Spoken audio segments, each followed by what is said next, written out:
Now, after understanding the complex levels of the structures of protein, let us now understand denaturation of protein. See, denaturation of, we have to understand for this the first, the native protein. See, native protein is the protein which is present in our bodies and which is biologically active protein. Now, when this protein is subjected to a change in the temperature, pH, etc., what happens is uncoiling or unwinding of its structure, its quaternary and tertiary structures, secondary structures takes place. Why? How? That the alpha helical structures gets uncoiled, the beta pleated structures gets separated, and this leads to what unwinding of or the mixing up of the quaternary, tertiary, and secondary structures of proteins, but its primary structure remains intact.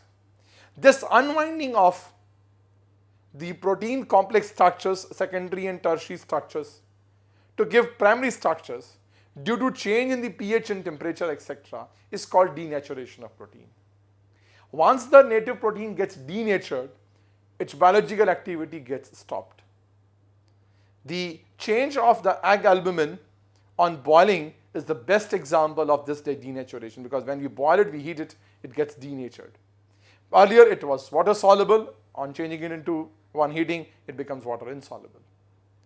Another example, taking out what? The milking, the change of a milk to curd is a denaturation. Why? Because the lactic acid produced by the bacteria activity changes this. So this is the denaturation or unwinding of the protein structure is called denaturation of protein. Enzymes. We know enzymes are basically biocatalysts.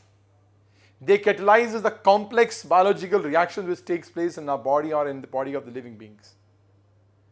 Chemically, they all are globular proteins. That is why we say all enzymes are proteins, but all proteins cannot be enzymes. So chemically, they are globular proteins soluble in water.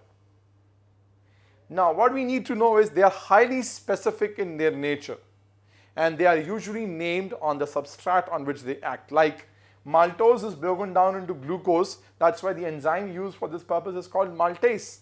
It usually uses ase as a suffix to indicate that these are enzymes. Now, enzymes mechanism or mechanism of enzyme action we need to understand. It's the same kinetic theory that they catalyzes the reaction by decreasing or reducing by activation energy.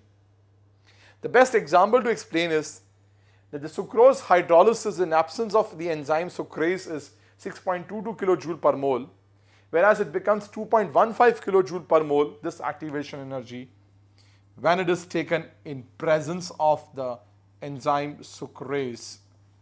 This is how they increases the rate of the reaction. Now, how they show this their mechanism, how they increases the rate of the reaction? By absorbing the reactants or substrates on the surfaces, as they have active sites, which already has been discussed in the chapter surface chemistry, and we know that theory which is called lock and key theory.